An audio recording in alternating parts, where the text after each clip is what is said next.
Une image vaut parfois 1000 mots, même en matière de pensée juive. Je vous invite à regarder cette photo.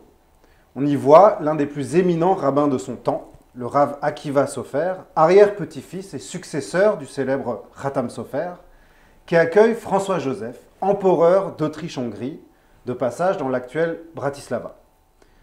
Cette image dit beaucoup de choses des rapports entre juifs et nation. Le rabbin se tient droit, presque au garde à vous, digne, entièrement juif, mais aussi entièrement sujet du monarque, qui lui semble un petit peu intrigué. Cette scène est d'autant plus bouleversante qu'elle se déroule en 1913, à la veille donc du conflit qui va entraîner l'Europe et plus tard le peuple juif dans le chaos. Un dernier cliché avant la fin d'un monde qui illustre parfaitement le sujet de la série d'entretiens que nous vous proposons durant cette campagne présidentielle, celui de la délicate articulation entre identité juive et identité nationale. Et c'est le grand rabbin de France qui nous fait l'honneur d'amorcer cette série. Bonjour Chaim Corsia. Bonjour. Alors, on va tout de suite parler de la manière dont s'articule rabbin et France. J'aimerais faire d'abord un petit détour en abordant un aspect un peu moins connu. Pardon, je veux revenir sur la photo. C'est possible? Bien sûr. Cette photo, elle est incroyable, bouleversante. Et c'est vrai que les photos sont parfois plus fortes que les mots. Mais les mots ont aussi leur force. Dans un livre de 1894, un livre de prière, j'ai trouvé la prière que la communauté juive faisait pour, voilà, Ouyevarech, Veishmor, Veintsor, Veyazor, que l'Éternel aide, bénisse, garde, protège. Vigadel, il fasse grandir, Vinassé, les malas, et il fasse monter dans les hauteurs. Et adonnez-nous notre maître, à Kaiser, Franz Joseph Arishon, François Joseph. Le même homme. Celui-là. Vet à Kaiserin, Elisabeth Amalia à Eugénia, c'est-à-dire Sissi, l'impératrice Sissi. J'ai offert une copie de ce livre au chancelier autrichien, Kurz, parce que c'était, je trouve extraordinaire de lui dire à quel point le judaïsme a toujours prié, depuis Jérémie, Itpalela Bishloma Shamalchut, prie pour la paix dans le royaume où tu vis. Voilà pourquoi je me bats, et je me suis toujours battu, depuis aumônier désormais, pour réintroduire dans toutes les synagogues tous les samedis la prière pour la République. Maintenant, cette photo, moi j'ai vu autre chose. J'ai vu le président de la République, c'était Jacques Chirac, recevoir, lui, avec un respect immensissime, le grand rabbin Sitruk, qui réunissait à l'Élysée le Standing Committee du rabbinat européen. Et c'est comme si l'image était inversée. Ce qui veut dire que, au fond, dans une république comme la nôtre aujourd'hui, l'État attend quelque chose des cultes. Quand ces cultes, cette parole spirituelle, est portée, je dirais, incarnée par quelqu'un qui s'efface derrière les mots de Dieu. Ce que faisait le grand Massitruc. Donc il y a une attente dans les deux sens. Oui, exactement. On va y revenir tout de suite. Je voulais faire un petit détour par, vous avez prononcé le mot, aumônier. On connaît les moines soldats, c'est un peu plus rare. Il y a aussi des rabbins soldats, vous en êtes un. Puisque avant de devenir grand rabbin de France, vous avez été aumônier général israélite des armées avec le grade de général. J'avais le rang de général, oui. Et en fait je suis maintenant colonel de la réserve citoyenne. Rien que ça. Ça me va très bien. Et j'ai appris, vous avez même... Mais les aumôniers ont une spécificité d'être au même niveau de grade que celle ou celui avec lequel ils s'entretiennent. Nous ne sommes pas au-dessus des militaires, et nous ne sommes pas en dessous des militaires. On est en équité, je dirais, on porte une forme de fraternité. Et c'est valable pour tous les cultes. Et moi, c'est vrai que j'ai été époustouflé par la somme de dévouement de ces hommes et de ces femmes qui vont au bout du monde pour défendre notre tranquillité de vie dans notre société ici. Et cet intérêt pour l'armée, il est ancien chez vous. Vous avez même soutenu une thèse de doctorat sur le suicide dans les armées, gérer un non-dit. Ma question, c'est d'où ça vous vient, cette passion pour l'armée? Je crois que l'armée, elle défend une façon de s'engager. Elle défend un système hiérarchique et beaucoup d'autonomie, ce que j'aime. J'aime un cadre et j'aime ne pas être prisonnier du cadre. Libre dans le cadre. Oui, j'ai trouvé cela dans les armées. comme au fond on trouve ça dans l'exercice du rabbinat, quand vous êtes rabbin d'une ville, moi j'ai eu le grand honneur de servir la communauté de Reims, bah, vous êtes dans un cadre hiérarchique, vous avez un président de communauté, un conseil d'administration, vous avez un grand rabbin régional au-dessus de vous, un grand rabbin de France. Mais dans la réalité, vous êtes autonome. Vous devez faire vivre votre communauté, trouver des moyens, des synergies. Et donc il y a une grande liberté et en même temps un cadre. C'est assez étrange que cette liberté, ce cadre en hébreu s'appelle la halacha, qui est la règle, mais la règle qui libère. Charut, Cherut. Oui, il y a un Moussa Nabati, qui est un psychanalyste formidable, a écrit un livre, Les règles qui libèrent. En fait, on ne voit pas à quel point la halacha, c'est-à-dire ce qui nous est permis, interdit, nous libère de la somme de choix que d'autres font, et nous faisons le choix premier de dire on va suivre la règle, on va suivre la halacha.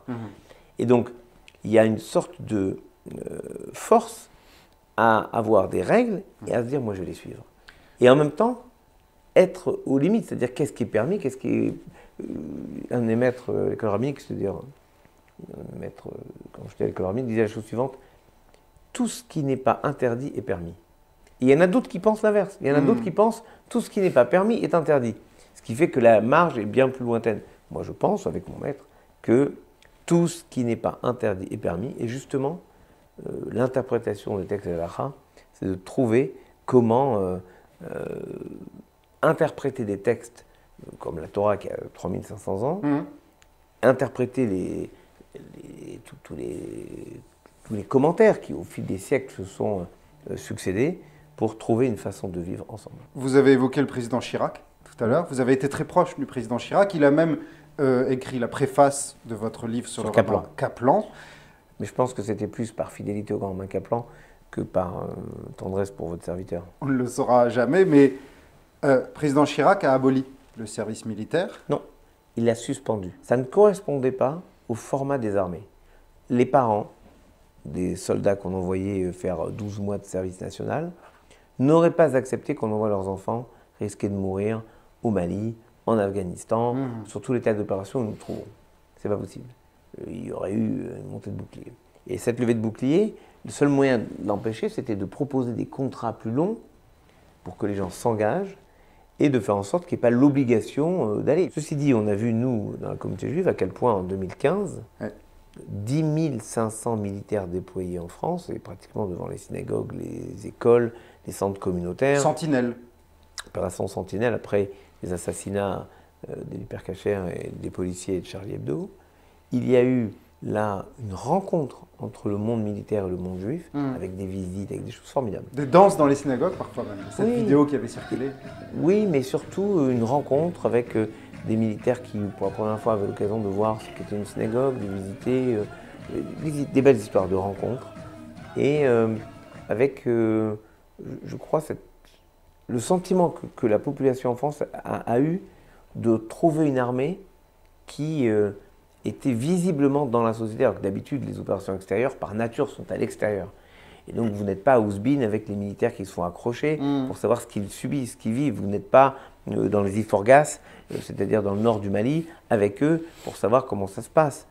En revanche là, on voyait leur dévouement, leur présence. Et là on a senti qu'il y avait quelque chose. Voilà pourquoi on a mis en place maintenant d'autres systèmes qui ne sont pas universels, comme le téléservice national, mais il y a le service national, alors pour ceux qui le veulent, volontaires. Il y a un système incroyable qui s'appelle le SMA, Service militaire adapté, dans les DOM-TOM, notamment Guadeloupe, Martinique, qui permet à des jeunes de retrouver une socialisation. Et puis on a ce qu'on appelle l'armée de la deuxième chance, où on prend des jeunes, souvent en rupture de banc, à qui on redonne un cadre, à qui on redonne l'habitude de se lever, de fonctionner, de travailler. Une fonction, en fait. Un but. Un but. Et moi, je les ai vus, ces jeunes, notamment ceux du service civique, je les ai vus raviver la flamme de l'Arc de Triomphe. Et j'ai trouvé que c'était incroyable par la capacité à restaurer la possibilité de rêver en eux. Je crois que le pire pour la jeunesse, c'est nos futurs. Il y a l'impossibilité de rêver. Ça vous choque quand des jeunes juifs, au sortir du baccalauréat, choisissent de faire l'armée, mais pas en France, en Israël? Mais pas du tout. En quoi c'est choquant? Nous avons une convention d'échange entre la France et Israël. Et donc, qu'on le fasse ici. Alors évidemment, maintenant, ici, c'est les 3 jours, encore c'est 2 matinées, une journée. Et en Israël, c'est un peu plus long, je crois. Mais quelqu'un qui veut connaître la société israélienne, moi, je leur conseille de faire l'armée. C'est le creuset de la société israélienne.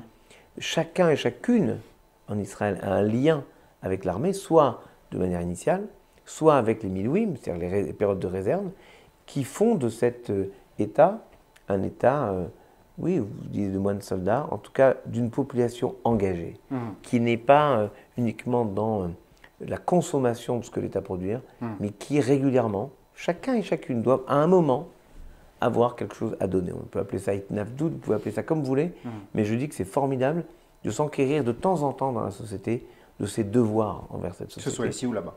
Oui, mais je crois que si on veut connaître et apprécier la société israélienne, il faut passer par le creuset de l'armée. Surtout pour les jeunes, évidemment.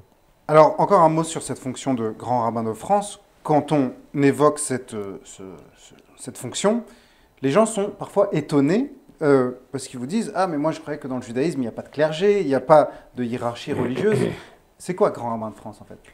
D'abord, il faut remercier Napoléon, qui a structuré le judaïsme français en créant le consistoire. Le premier grand rabbin de France était David Sinzheim. C'est très émouvant parce que tous les ans, entre Rosh Hashanah et Kippour, je vais sur sa tombe. J'ai trouvé un certain nombre de tombes de mes prédécesseurs à Paris. Au Père-Lachaise. Il est au Père-Lachaise. Il y a le grand rabbin Ullmann, il y a le grand rabbin Zadok Khan, il y a les 2 Lévis. Il y a bien sûr le grand rabbin Kaplan, lui, il a Bagneux. Zadok Khan et les 2 Lévis sont à Montparnasse. Donc, je vais sur sa tombe pour dire que je sais ce que ça représente d'être sur le siège qu'ils ont occupé. Et cette responsabilité pondère les excès des uns ou des autres, et on a tous une forme d'hybrius en se disant voilà, non, non, calmons-nous. Je ne suis pas encore dans l'idéologie de me dire je suis comme le grand rabbin David Sinzheim. J'ai retrouvé un de mes amis, il m'a fait un cadeau merveilleux. Il a retrouvé l'édition, la première édition du Yad David, le livre du grand rabbin Sinzheim. Mais l'intelligence de ses commentaires, la force, l'actualité de ses commentaires est incroyable. Et donc, Napoléon fonde le consistoire avec David Sinzheim comme premier grand rabbin, puis Colonia, etc. Et oui, nous avons cette structuration qui fait du consistoire l'institution présente partout en France. Et nous avons évidemment des dialogues, des échanges avec les autres grandes institutions de la communauté, le CRIF, le Fonds social, les organisations sociales comme l'OSE, l'OPEJ, le CASIP Kojazor. Bref, nous avons ces échanges avec y compris d'autres mouvements qui apportent leur spécificité. Mais le consistoire, c'est le lieu où les gens qui n'ont pas d'affiliation viennent et sont chez eux.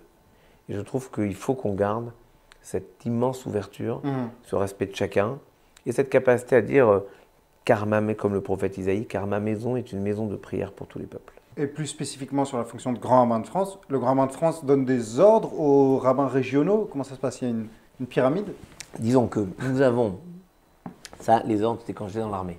Dans l'armée, je pouvais donner des ordres et ça suivait. Là, on est beaucoup plus dans le consensus, et c'est bien comme ça. Je crois que le judaïsme s'est toujours nourri du débat, et je n'ai pas le sentiment que les uns ou les autres aient des velléités à contredire ce que je propose, parce que quand je propose quelque chose, c'est en général vu dans un très large consensus. Je vois par exemple un petit combat, mais qui était important pour moi. Je parle des enfants dont le papa est juif, la maman ne l'est pas. Oui. J'ai insisté pour changer le terme. Je veux qu'on parle pour eux de régularisation. Expliquez-nous, oui, pourquoi? Je ne veux pas que ce soit une conversion light, mais la régularisation, quand vous dites à quelqu'un on va régulariser ta situation, dans le cadre de la halakha, c'est une façon de dire on reconnaît que ton nom, déjà, est un début d'appartenance. On ne peut pas dire que dans la Torah, les Hébreux sont restés juifs parce qu'ils ont gardé leurs vêtements, leur langue et leur nom en Égypte, sans dire aujourd'hui que le nom est une donnée de l'identité de quelqu'un. Donc, vous voyez, je sais qu'il y a certains Il n'est pas sorti de nulle part, ce candidat, quoi. Non. On peut Quand pas on dire, porte un nom juif. on peut pas dire, mais pourquoi tu veux rentrer dans le peuple juif? Déjà, Il dit, mais je m'appelle m'appelle Lévy, Cohen, Benichou, Rosenberg, et je suis là, les autres me voient déjà comme juif, moi je suis dans la communauté, je mange cachère, je respecte les fêtes tant que je peux, voilà, je veux juste peut-être continuer à être accompagné. Donc, vous voyez, je n'ai pas imposé de dire, je comprends de régularisation, je sais que j'ai certains de mes collègues qui ont quelques velléités de dire que c'est juste de la com. Non, ce n'est pas de la com. C'est un respect profond pour le destin de ces hommes et de ces femmes qui souffrent d'être reconnus ni d'un côté ni de l'autre. Et donc, quand on leur emploie juste ce terme de régularisation, on leur rend ce respect, on leur rend cette dignité, et après ils doivent faire les efforts pour respecter Shabbat et les fêtes, manger cachère, s'insérer dans la vie communautaire. Les efforts de tous. À mes yeux, cette fonction de grand rabbin de France, vous l'avez incarnée dans toute sa noblesse. Il y a exactement un an, jour pour jour, le 3 février 2021, vous étiez auditionné par le Sénat. Oui. Dans le cadre des débats sur le projet de loi sur le séparatisme, moi j'invite tous les internautes à regarder cette séquence assez longue sur le site de Public Sénat. Pour moi, c'était un moment de Kiddush Hashem, un modèle du genre d'une parole juive face au pouvoir, face aux nations. Vous avez évoqué Napoléon tout à l'heure, on avait l'impression de revivre un petit peu ce moment où Napoléon interrogeait les membres du Grand Sanhédrin. Ouais. Et bien sûr, vous avez mis en avant la compatibilité de la loi juive avec la loi de la République. Vous avez rappelé à raison le principe de Dina de Malchuta Dina, la loi du pays, la loi. Certes, mais dans le fond, il y a aussi tout un autre versant, puisqu'il y a quand même cette idée que les Juifs sont un peuple à part. C'est quelque chose qui structure la vie juive, la liturgie juive, Asher Bacharbanu Mikol Ha'amim, l'élection quand même, et le récit biblique. Quand je dis la vie juive, on se marie quand même entre juifs. Qu'est-ce que vous en faites de ce versant? Mais il n'y a pas de hiérarchisation entre les uns et les autres. C'est pas parce que je mange cachère, par exemple, que je ne peux pas manger avec des non-juifs. Si par malheur, le fait de manger cachère m'interdisait de manger avec les non-juifs, ce serait une inversion radicale. Regardez comment la Bible traite les Égyptiens qui refusaient de manger avec le vice-roi d'Égypte parce qu'il avait le malheur de s'appeler Joseph. Kilo yochlu amitzrim lechol lechem evrim ki toevaï lahem.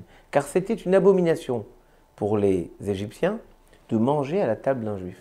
Et vous voulez que nous, sous prétexte de respecter la cacheroute, ce que évidemment nous devons faire en toutes circonstances. Quand j'étais dans les armées, j'ai mangé des années durant les barquettes militaires, mais je les ai jamais mangées seul. J'ai toujours consommé avec les autres. Ils pouvaient manger ce qu'ils voulaient dans leurs assiettes, mais moi j'avais ma barquette. Et je crois que c'est ça la force du judaïsme, c'est qu'il n'a jamais poussé à vivre en dehors. Qui nous a mis dans les ghettos? Pas nous. Qui nous a mis dans les mélas? Pas nous.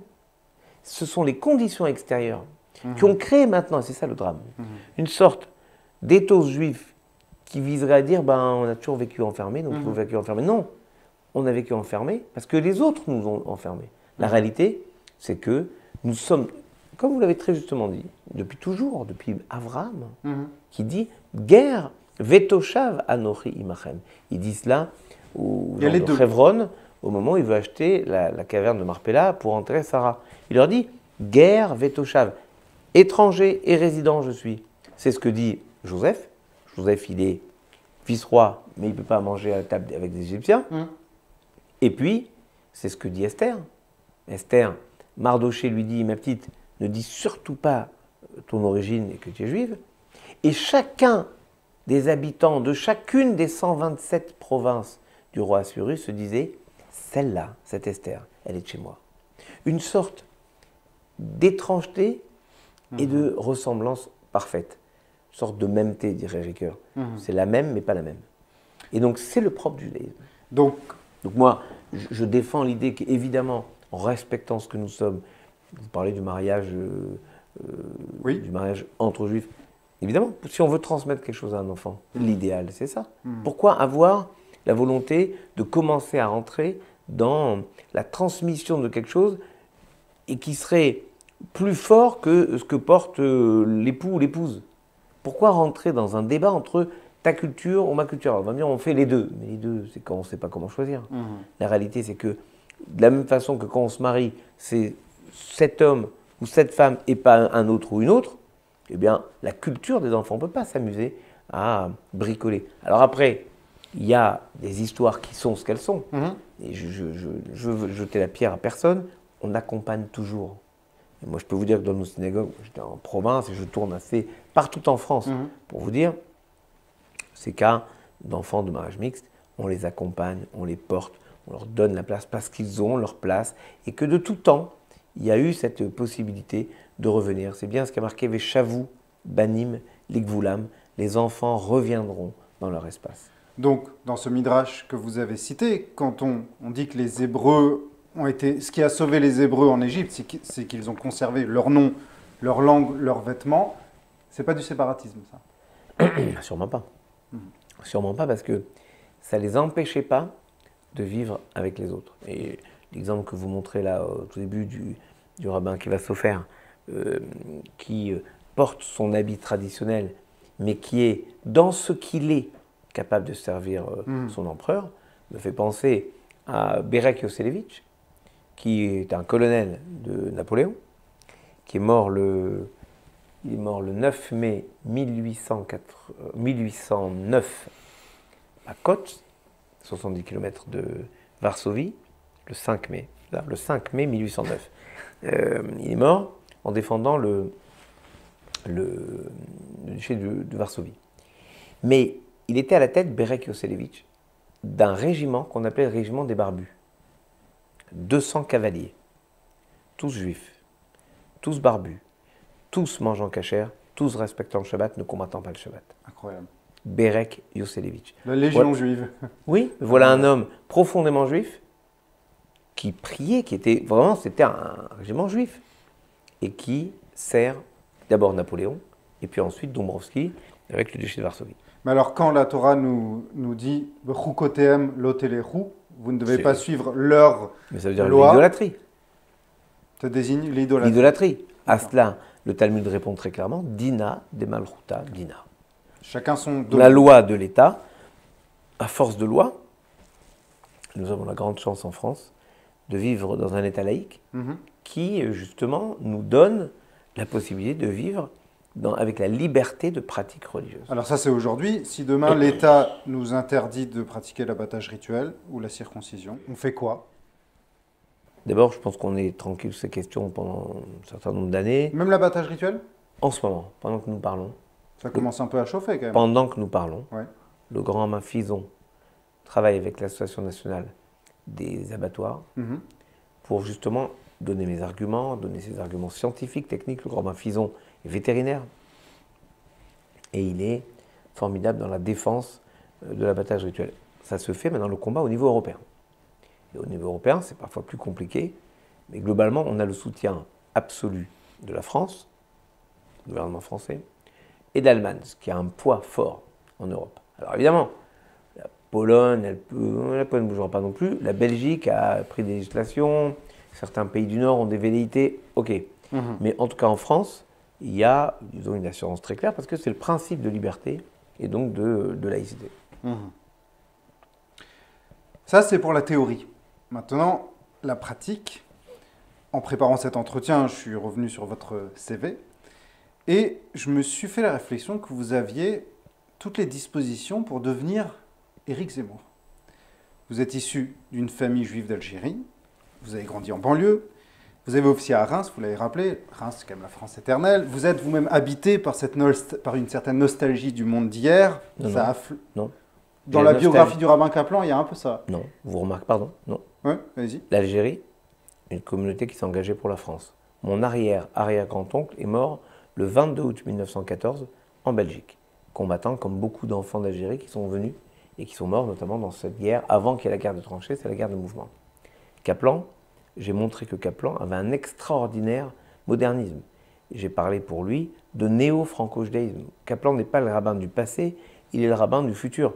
Et j'ai démontré que justement, quand il a été capable de négocier avec le cardinal Gerlier pour faire revenir les enfants finali, il a ouvert ce temps de discussion avec les cultes où nous devons ensemble bâtir le temps du futur. Donc si je suis nostalgique, c'est du futur. C'est le seul temps que les Juifs connaissent. Alors justement, c'est ma question. Pourquoi vous êtes devenu, vous, un patriote, et Éric Zemmour, Mais un nationaliste. Quelle je- différence entre votre patriotisme et son nationalisme?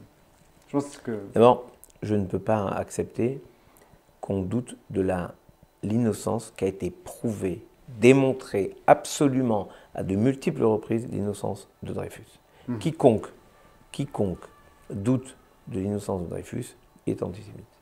C'est un marqueur qui ne concerne pas telle ou telle personne. C'est un marqueur simple. Il n'y a pas besoin de l'expliquer 100 ans. Après, il y a le scandale sur Pétain. Pétain, non, n'a pas sauvé les Juifs français. Allez demander à Pierre Masse, sénateur, vice-président du Sénat, avocat, grand avocat, ancien combattant, père de combattant, oncle de mort pour la France, qui écrit une lettre bouleversante à Pétain, qui ne bouge pas le petit doigt pour le faire sortir de son enfermement et qui le laisse aller mourir à Auschwitz. Et tant d'autres, et tant d'autres. Et je parle des enfants, des vieillards, tant et tant d'autres. Donc, à un moment, moi, je n'ai pas à focaliser sur telle ou telle personne. Oui. Je trouve qu'on me ramène trop à tel ou tel. Moi, je dis simplement, c'est simple. Première règle, il faut aller voter. C'est vital. Ah oui. Voter, c'est s'engager. Comme pour l'armée. Oui, Voilà. mais en tant que citoyen, c'est une responsabilité. Et je dis que pour un juif, avec le principe de Dina Marutadina, c'est une mise-va en plus. Une bonne action à accomplir. Et deuxièmement, il faut éviter les extrêmes, point. C'est simple. Il n'y a rien d'autre à dire, en fait, moi. Vous dites les extrêmes, effectivement, vous avez dit ça dans le Figaro aussi. Vous mettez vraiment sur le même niveau l'extrême droite, l'extrême gauche, parce que pour projeter beaucoup de choses à l'extrême gauche, mais on ne réécrit pas l'histoire de Vichy, par exemple. Le Front National ne réécrit pas l'histoire de Vichy. Oui, enfin, oui. Mais il porte, Il porte les valeurs de Vichy. Il porte un rejet. Oui, mais alors que c'est encore pire quand d'autres les revendiquent. Et l'extrême gauche a un antisionisme qui est de l'antisémitisme.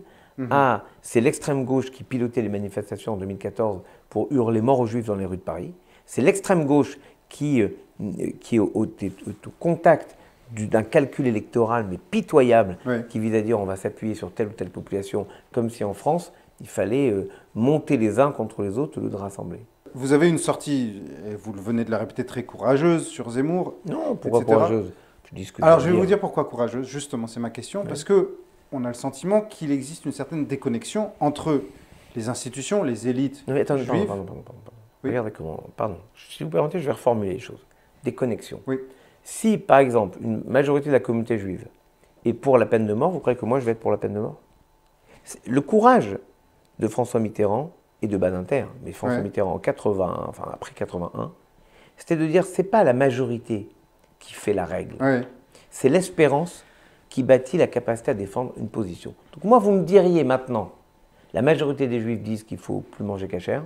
Qu'est-ce que vous faites? Je continue à manger cachère. Bien sûr, mais ma question, c'est pas celle-là. Alors, si, ma question, c'est la majorité, ou une partie, ce qui est faux, la majorité, Non, et une partie, ok, des uns ou des autres de la communauté juive peut dire, on entend ce qu'il dit. Oui. Je vous réponds, moi, je sais ce que moi, ma responsabilité m'incombe de dire. Jamais je n'accepterai ni que Pétain soit revalorisé, ni que Dreyfus soit accusé, ni que mon ami Samuel Sandler soit insulté en expliquant que parce que ses enfants et son fils et ses petits-enfants et la petite Myriam Monsonego sont enterrés en Israël, ils ne sont pas français. C'est une honte absolue. Et je vous le dis, pas parce que j'ai tenu Samuel dans mes bras, mais parce que en tant que secrétaire général du Souvenir français, je m'occupe de 59 000 tombes de soldats français enterrés partout dans le monde, depuis par exemple Saint-Jean d'Acre, où vous avez le général Caffarelli enterré avec 5 de ses soldats sur les hauteurs de Saint-Jean d'Acre, de Acco, jusqu'à Sébastopol, où nous avons, je vous dis, presque 60 000 soldats français enterrés à l'étranger. Et croyez-moi, ces soldats sont français parce qu'ils ont donné leur vie pour la France. Absolument. Ma question, c'était, Éric Zemmour jouit d'une certaine popularité parmi des franges des Juifs de France. D'où vient cette colère? Probablement du sentiment qu'on ne trouve pas dans ce que les uns ou les autres proposent, la fermeté qu'il n'a pas, parce que pour avoir de la fermeté, il faut avoir une expérience, pas juste prendre les choses sans le faire. En tout cas, je crois que moi j'ai le devoir de dire des choses, je sais que ça peut heurter les uns les autres, mais peu m'en chaud. Au fond, moi je sais qu'il y a des marqueurs impossibles à transgresser, à dépasser. On s'achemine vers la fin de cet entretien. Il y a un sujet que vous avez abordé en filigrane à plusieurs reprises là, ce sont les tombes, le Père Lachaise, les cimetières. Vous aviez déjà soutenu cette thèse sur les suicides. Il y a un sujet qui dit beaucoup de la pérennité de la place des Juifs dans ce pays, c'est les concessions, justement. En France, les concessions ne sont pas éternelles. Or, dans la tradition juive, on considère qu'une concession doit être éternelle. Comment on va résoudre ce problème? D'abord, nous avons des cimetières dont nous sommes propriétaires. Quand j'étais à Reims, on avait un cimetière entre Reims et Épernay. En Alsace, il y a beaucoup de cimetières, Moselle, des cimetières, propriété des communautés. C'est le cas aussi dans certaines communautés comme Marseille, Nice. Il y a des communautés qui ont un cimetière. Là, la question est réglée.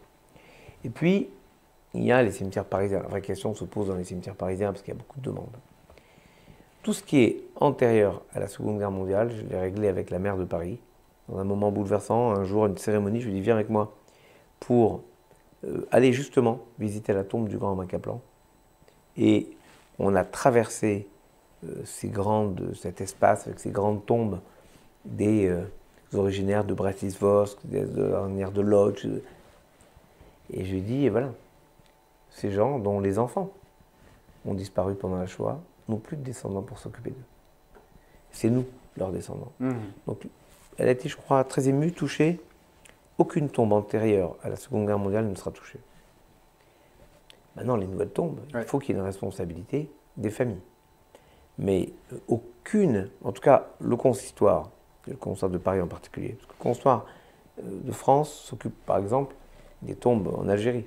C'est un travail incroyable qui est suivi. Mais le grand Mamaman, qui est conseiller pour toutes les questions funéraires, aide toutes les communautés à trouver des modèles absolument respectueux de l'halakha pour régler ces questions. À la fois dans les cimetières qui nous appartiennent et dans les cimetières communaux. Il faut juste trouver les zones de dialogue. Vous êtes dans votre deuxième mandat, deuxième septennat. Vous êtes jeune. On se pose à votre propos un peu la même question que pour Macron. Qu'est-ce qu'il va faire après? C'est-à-dire, après vous retournez à l'armée? Non, je ferai intervieweur à Acadème. Il y a du travail, il y a de l'action.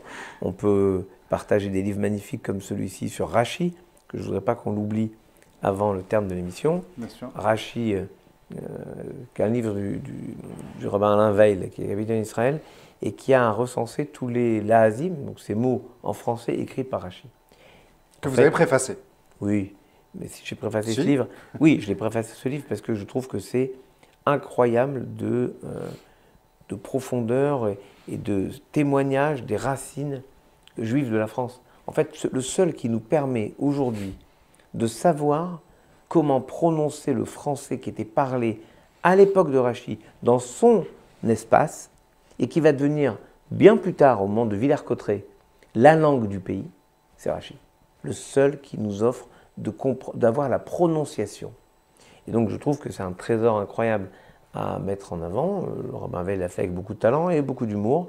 Mais c'est un travail très profond qu'il a fait sur chacun des mots, comment il vient, qu'est-ce qu'il dit exactement, pourquoi il y a une inversion de lettres. Enfin, j'ai étudié ça en détail et j'attends avec impatience son deuxième tome sur la même chose sur la Bible.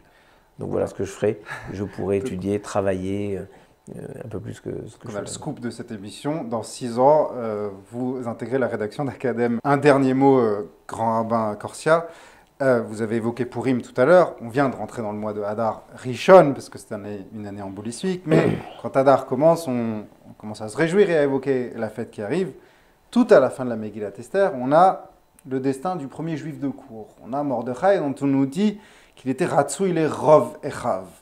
Et alors ça, on a une lecture ambivalente de ça. Il était agréé par la plupart de ses frères, et le Talmud dit la plupart, parce qu'en fait, il est devenu un peu juif de cour, et les Chachamim, les sages, ça leur a pas trop plu. Alors ma question est, quand on est, comme vous, un homme qui fréquente les hautes sphères, comment est-ce qu'on reste un Yehudi, un juif? Qu'est-ce qui nous ramène? Bon, je vous rassure, Mardoché est resté juif. Mardoché est Yehudi, bien sûr. Et ça, c'est un. Deuxièmement, c'est le décalage entre il était agréé, aimé par tous, dès qu'on prend des responsabilités. J'aime pas l'expression juif de cour parce que, au fond, elle a un côté péjoratif. Mais c'est pas grave. Oui. Mais juif de cour, ce serait quelqu'un qui est exclusivement à la cour Moi, je reste lié intimement à ma communauté. Je passe environ 2 Shabbatot par mois à l'extérieur. Je suis cette semaine en banlieue, je suis à Maurepas, je serai un peu plus tard à Valence. Bref, je tourne et je continue à tourner et j'ai continué à tourner. Et je crois que je n'ai d'ailleurs pas à m'excuser des fonctions que la communauté m'a confiées. Parce que c'est un passage intéressant du Talmud. La Gemara dit, lorsque Rabban Gamliel va quitter, enfin on va le mettre dehors, la yeshiva, on va choisir quelqu'un et il hésite. Rabbi Akiba, oui, mais c'est compliqué. Un tel. Rabbi Yoshua, c'est pas possible. Rabbi Elazar ben Azaria. Rabbi Elazar ben Azaria, il coche toutes les cases. Et notamment, il a de l'argent, il saura donc parler aux puissants. Alors moi, je n'ai pas d'argent, mais en revanche, parler aux puissants, c'est-à-dire à ce que vous appelez la cour, c'est-à-dire au gouvernement, aux responsables, ça répond à des codes, ça répond à une compréhension de leurs attentes, et ça ne correspond pas uniquement à aller quémander ou se chercher un avantage pour soi. Ça correspond à une responsabilité de l'ensemble de la communauté et envers l'ensemble de la communauté. Et donc, moi je pense que ce que vous rappelez à propos de Mardoché, c'est très juste. Dès que vous prenez une responsabilité, vous avez forcément des gens qui sont pour et qui sont contre. Ça prouve une chose, que nous sommes vivants et que nous avons encore des choses à faire. Et bien j'espère pouvoir avoir encore beaucoup de choses à faire au service de ma communauté, au service de la France. Il y a peut-être aussi l'étude, le limoud, qui ramène toujours à sa condition de simple juif. Je vous rassure, Mardoché étudiait évidemment beaucoup plus que moi. Merci infiniment, grand rabbin Chaim Corsia. Et à bientôt, j'espère, sur Académie. Si Dieu veut.